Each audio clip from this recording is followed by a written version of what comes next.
So June 14, 2024 మన railway Koduru ఎమ్మెల్యేకి నేను మెసేజ్ చేయడం జరిగింది త్రూ ఫేస్బుక్. కంగ్రాచులేషన్స్ సార్ అని చెప్పేసి ఆయన థ్యాంక్ యూ అని చెప్పి ఫస్ట్ డేనే నాతో 2-3 అవర్స్ చాట్ చేశారు. లైక్ నైట్ 11:30 ఆ టైం వరకు చాట్ చేశారనమాట. డీటెయిల్స్ అన్నీ కనుక్కోవడం జరిగింది. ఆయన నువ్వేం చేస్తావు, ఎక్కడ ఉంటావు, పెళ్ళి అయిందా, పిల్లలు ఉన్నారా, హస్బెండ్ ఏం చేస్తాడు, ఈ డీటెయిల్స్ అన్నీ అడగడం జరిగింది. నేను చెప్పాను. లాస్ట్లో ఆయన ఫోన్ నెంబర్ ఇచ్చి నా ఫోన్ నెంబర్ తీసుకొని ఇక్కడ వద్దు టెలిగ్రామ్లో చాట్ చేద్దాము అనేసి చెప్పారు. సో నేను టెలిగ్రామ్లో మెసేజ్ చేశాను. 2 days బాగానే మాట్లాడారు నాతో, అంటే నార్మల్గానే మాట్లాడారు. అందరూ ఎలా ఫ్రెండ్లీగా మాట్లాడతారో అలాగే మాట్లాడారు. సో కంటిన్యూస్ చాటింగ్ అనమాట. 2 days తర్వాత వీడియో కాల్స్ చెయ్యి, నీ న్యూడ్స్ పంపించు అని ఈ టైప్ ఆఫ్ మెసేజింగ్ చేయడం జరిగింది నాకు. సారీ సార్, నేను న్యూస్ అయితే అట్లాగా పంపించలేను, వీడియో కాల్స్ కూడా నాకు కంఫర్టబుల్ కాదు అనేసి చెప్పాను అనమాట. నేను నా బాబు మాత్రమే ఉంటాం ఇంట్లో, నాకు ఒక కేర్ టేకర్ ఉంది. న్యూస్ పంపించమని ఒక 3-4 days అడిగారు బాగా. నేను పంపను అనేసరికి కొంచెం బెదిరించడం లాంటివి చేశారనమాట. ఓకే న్యూస్ పంపొద్దు, నేను నీతో మాట్లాడాలి, నన్ను పర్సన్గా మీట్ అవ్వు, ఇన్ పర్సన్లో మీట్ అవ్వు అని చెప్పేసి అన్నారు. ఎలా కుదురుతుంది సార్, నాకు అవ్వదు, నాకు మా బాబుతోనే ఉంటుంది రోజంతా, నాకు అవ్వదు అనేసి అన్నాను. ఒక 2 days బాగా బతిమలాడుకున్నట్టు అడిగారు అనమాట నన్ను. మీట్ అవ్వచ్చు కదా, ఈ టైంకి మీట్ అవ్వచ్చు కదా, నేను ఈ టైంకి ఫ్రీ అవుతాను అనేసి ఇలా అడగడం జరిగింది. నేను రిజెక్ట్ చేశా. ఆ తర్వాత కొంచెం ఆయన అధికారం చూపించడం లైక్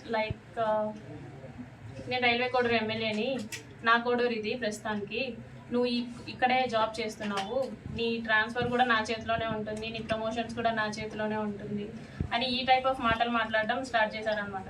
నాకు అర్థమైంది, సార్ మీరు ఎంత చెప్పినా సరే నేనైతే కలవడం జరగదు అనేసి నేను చెప్పాను. ఆయన ఫోర్స్ చేస్తూనే వచ్చారు. నేను ఈయనకి ఫోన్ కాల్స్లో మెసేజెస్లో చెప్పడం అర్థం కావట్లేదేమో అని చెప్పేసి నేను కలుస్తాను. జూలై 9th కలిశాను. For the first time July 9th కలిశాను. ఆయన షెడ్యూల్ అంతా అయిపోయిన తర్వాత నైట్ 8 o'clock అలాగా వచ్చి నన్ను పిక్ చేసుకున్నారు. మా ఇంటి దగ్గర పిక్ చేసుకొని తీసుకెళ్ళారు. రైల్వే కోడూరు నుంచి కడప రూట్ వెళ్దాం అనేసి అన్నారనమాట. Railway Koduru to Kadapa route 90 kilometers వస్తుంది, కడప వరకు 90 kilometers వస్తుంది. సో స్టార్ట్ అయ్యాము. మా బాబుతో మా కేర్ టేకర్ ఉంది. ఇన్ ద మీన్ వైల్లో ఆయన మళ్ళీ ఎందుకు కలవని అంటున్నావు, ఎందుకు మెసేజెస్కి అలా రెస్పాండ్ అవుతున్నావు, ఎందుకు అంత పొగరు చూపిస్తున్నావు అని చెప్పేసి ఈ మాటలు మాట్లాడారు. రాజంపేటకు వచ్చేసరికి రాజంపేట టు బాక్రాపేట మధ్యలో ఒక విలేజో మరి ప్లేసో నాకు ఐడియా లేదు, అక్కడ ఆపారనమాట. ఆపిన తర్వాత నేను ఎందుకు ఆపారండి అంటే, ఎందుకు నువ్వు నాతో సరిగ్గా ఉండట్లేదు, ఎందుకు నేను అడిగినవన్నీ చేయట్లేదు అని చెప్పేసి కాన్వర్సేషన్ స్టార్ట్ చేశారు. లేదండి నేనైతే ఆ టైప్ కాదు, నేను ఇక్కడ 5 years నుంచి ఉంటున్నాను, నేనైతే ఆ టైప్ కాదు, నేనేంటో నా జాబ్ ఏంటో అన్నట్టు ఉండేదాన్ని అనేసి నేను చెప్పాను. నువ్వు నాకు సెక్షువల్లీ కావాలి అనేసి ఆయన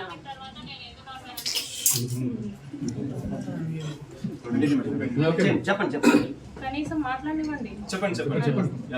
ఓకే సో ఆయన సెక్షువల్ సాటిస్ఫాక్షన్ కావాలి నీతో అనేసి అన్నారనమాట. లేదు సార్ నేను అవన్నీ చేయను అనేసి చెప్పేసరికి ఆయన నా బాడీ పార్ట్స్ టచ్ చేయడానికి ట్రై చేస్తూ నన్ను ఫోర్స్ చేయడానికి ట్రై చేశారు. కార్ డోర్ ఓపెన్ చేసేలాగా నా జుట్టు పట్టుకొని ఇలా లాగారు, రెడ్ ఆఫ్ మై హెయిర్ పట్టుకొని లాగారు అనమాట. నా ఫ్రంట్ సీట్, నేను ఫ్రంట్ సీట్లో కూర్చున్నాను. రెక్లైనర్ బెండ్ చేసేసి నా మీదకి వచ్చేసి నేను అరవబోయాను, ప్లస్ చేతులు ఇలా పెట్టేసుకున్నాను. 2 చేతులు ఆయన ఒక చేతి ఇలా పట్టుకున్నారు, కొట్టారు. ఫోర్స్ఫుల్లీ నా ప్యాంట్ అది తీసేసి he force himself on to me for the first time. అయిపోయిన తర్వాత నేను భయపడిపోయి నేను వెనక్కి వెళ్ళిపోయాను. ఆ మధ్యలో నేను వెనక్కి వెళ్ళిపోయాను. ఆ seat middle of the seat ఉంటుంది కదా, దాని నుంచి నేను వెనక్కి వెళ్ళిపోయి నేను వెనక్కి కూర్చున్నాను. ఆయన డ్రైవ్ చేశారు, మా హోమ్కి డ్రైవ్ చేశారు. నేను దిగిపోతున్నప్పుడు చెప్పారనమాట, చాలా చాలా చేస్తున్నావు, ఇక నుంచి అట్లా చేయొద్దు, నువ్వు నా మాటే వినాలి, నేను చెప్పినట్టే చేయాలి, మీ హస్బెండ్ నిన్ను పట్టించుకోడేమో, నేను 1000 times ఎక్కువ పట్టించుకుంటాను నేను నిన్ను, సో నేను చెప్పినట్టే చెయ్యి, ఇది ఎవరికి లీక్ చేయొద్దు అని చెప్పేసి ఆ టోన్లో నాతో మాట్లాడారు. నేను దిగేశాను. For the first time on July 9th నేను కలవడం జరిగింది. దాని తర్వాత ఒక 2 days గ్యాప్ ఇచ్చి మళ్ళీ స్టార్ట్ చేశారు, కలుద్దాం, మీట్ అవుదాం అని చెప్పేసి ఈ type of messages, video calls ఆయన కంటిన్యూస్లీ వీడియో కాల్స్ నాతో చేసేవాళ్ళు. ఆయన ఏం చేసినా సరే నేను అతనితోనే ఉండాలి అనుకునేవాళ్ళు అనమాట. ఈవెన్ తింటున్నా, వాళ్ళ పీపుల్స్తో మాట్లాడినా, స్నానం చేసినా, రెడీ అవుతున్నా నేను అతనితోనే ఉండాలి అని ఒక మరి శాడిజమో ఏమంటారో నాకు తెలీదు, తను అలా కోరుకునేవాడు అనమాట. ఏమన్నా అంటే నీకు ఒక బాబు ఉన్నాడు, నువ్వు అది గుర్తుపెట్టుకో, నువ్వు అది మర్చిపోతున్నావు, నీకు ఒక బాబు ఉన్నాడు, నువ్వు మాత్రమే ఉన్నావు, అది మాత్రం గుర్తుపెట్టుకో అనేసి అనేవాడు. నిజమే, నాకు పేరెంట్స్ లేరు, నాకు మమ్మీ డాడీ ఇద్దరు లేరు. మా ఫాదర్ జాబ్ వచ్చింది నాకు. నా ఫస్ట్ స్టేషన్ రైల్వే కోడూరులోనే. నాకు ఒక తమ్ముడు ఉన్నాడు, కానీ దూరంగా చదువుకుంటున్నాడు వాడు. మా హస్బెండ్ వచ్చేసి సాఫ్ట్వేర్, ఆయన దూరంగా ఉంటాడు నాకు. నా బాబు నేను మాత్రమే ఉంటాం. ఆయనకు అది బాగా ఆసరా అయింది. నా గురించి ఫుల్ డీటెయిల్స్ కనుక్కొని ఆయన ప్రొసీడ్ అవ్వడం జరిగింది. చాలా డామినేషన్ చేసేవాళ్ళు, చాలా డామినేటెడ్గా ఉండేవాళ్ళు అనమాట. ప్రతి విషయంలోనూ చిరాకు పడ్డం. ఇలా ఎందుకండి ఈ టైప్ ఆఫ్ రిలేషన్షిప్, ఈ టైప్ ఆఫ్ ఫోర్స్డ్ రిలేషన్షిప్లో నేను ఎందుకు ఉండాలి అని చెప్పేసి నేను అడిగినప్పుడు, నాకు నువ్వు ఇలాగే కావాలి, నాకు నువ్వు ఇలాగే ఉండాలి అని చెప్పేసి బెదిరింపులు, గట్టిగా మాట్లాడాలు, పొగరు చూపించడాలు, ఏమన్నా అంటే ఆఫీస్లో ఒక ఎంక్వైరీ వేస్తాను అనేసి అంటారు అనమాట. నువ్వేదో తీసుకున్నావు, నువ్వేదో బ్రైట్ చేసావు అని చెప్పేసి వేస్తాను ఎంక్వైరీస్ అనేసి నాకు ఆ రకంగాను, ప్లస్ నాకు ఫ్యామిలీ లేదు కాబట్టి ఈ రకంగానూ నన్ను భయపెట్టడం జరిగింది. So for the first time నేను ఆగస్ట్ ఎండింగ్లో నా ప్రెగ్నెన్సీ పాజిటివ్ అయింది. ఈ విషయం నేను అతనికి చెప్పాను అనమాట. నాకు ఇలా ప్రెగ్నెన్సీ పాజిటివ్ వచ్చింది, ఏం చేయమంటారు అనేసి అన్నాను. నువ్వు తీయించేసుకో, ఇమీడియట్గా తీయించేసుకో, నేను మాట్లాడతాను, నాకు తెలిసిన డాక్టర్ ఉన్నారు తిరుపతి కాలేజ్లో, నాకు తెలిసిన గైనిక్ ఉంది, ఆమెను అడుగుతాను, ఆమె నాకు టాబ్లెట్స్ పంపిస్తుంది, నేను నీకు ఇస్తాను, సో దట్ నువ్వు తీయించేసుకో అనేసి అన్నారనమాట. లేదండి నేను తీయించుకోను, నేను ఉంచుకుంటాను అనేసి చెప్పాను. అంటే ఎందుకు ఉంచుకుంటావో, అవసరం లేదు, నువ్వు తీయించేసుకో అని చెప్పేసి అన్నారు. ఫస్ట్లో స్టార్టింగ్లో కామ్గానే అన్నారు, లేదండి నేనైతే తీయించుకోను, చేశారు కదా నేనైతే తీయించుకోను అనేసి భయపెట్టే ప్రయత్నం చేద్దాం అనుకున్నా. సో దట్ అప్పటికైనా సరే వదిలేస్తాడని చెప్పేసి నేను భయపెట్టే ప్రయత్నమైనా చేద్దాం అనుకుని ఈ ప్రెగ్నెన్సీ నేనైతే తీయించుకోను అనేసి అన్నాను అనమాట. ఒక 2 days అలాగే అడిగారు బాగా. ఒకరోజు నైట్ మా ఇంటికి వచ్చి ఎందుకు తీయించుకోవు అని చెప్పేసి నన్ను కొట్టారు. నువ్వు ఎందుకు తీయించుకొని అంటున్నావు అంటే, కార్లో తీసుకెళ్ళడం మానేసి డైరెక్ట్గా మా ఇంటికి వచ్చారు, కార్ పార్క్ చేసి, ఎందుకు తీయించుకొని అంటున్నావు అని చెప్పేసి, మా బాబు నిద్రపోతున్నాడు, అప్పుడు నన్ను కొట్టారనమాట. ఎందుకు తీయించుకొని అంటున్నావు అనేసి. లేదండి నేను తీయించుకోను, మీరే కట్ చేశారు, సో నేను తీయించుకోను, సమాధానం చెప్పండి అంటే, సరే మీ హస్బెండ్కి డివోర్స్ ఇచ్చేసి నేను నిన్ను పెళ్లి చేసుకుంటాను, ప్రస్తుతానికైతే తీయించుకో అని చెప్పేసి నార్మల్గా అష్యూరెన్స్ ఇచ్చినట్టు చెప్పారు. సో నీ హస్బెండ్తో నువ్వు డివోర్స్ తీసుకున్న తర్వాత నేను నిన్ను పెళ్లి చేసుకుంటానంటే, అవసరం లేదు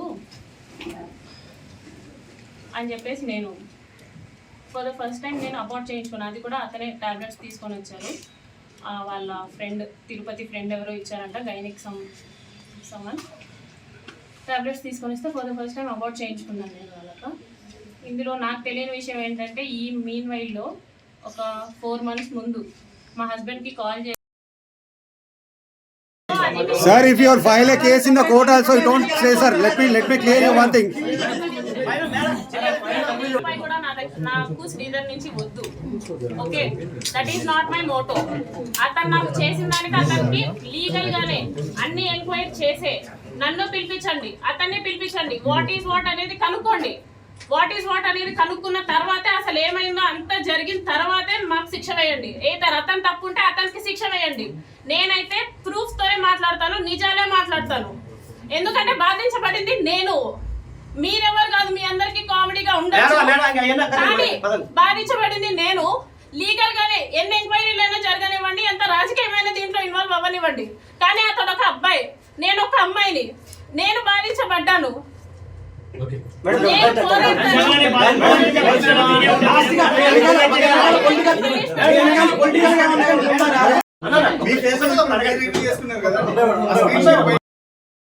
నాకు కొన్ని పనులు కావాలి అని చెప్పి మీ దగ్గరకు వచ్చిన నేను టీటీడీ లెటర్ కూడా అడగలేదండి శ్రీధర్ని. సార్, ఓకే, మీ పర్సనల్ వీడియోస్ మరి సోషల్ మీడియాలోకి ఎవరు లీక్ చేశారు, ఎలా వచ్చాయి? నేనే. మీరే లీక్ చేశారు. ఎందుకు మేడం? దేనికి? దేనికి అంటే ఇప్పుడు దాకా ఒక్క నిమిషం వన్స్ సార్. ఇదంతా చేసి లాస్ట్ లో నాకు అందరినీ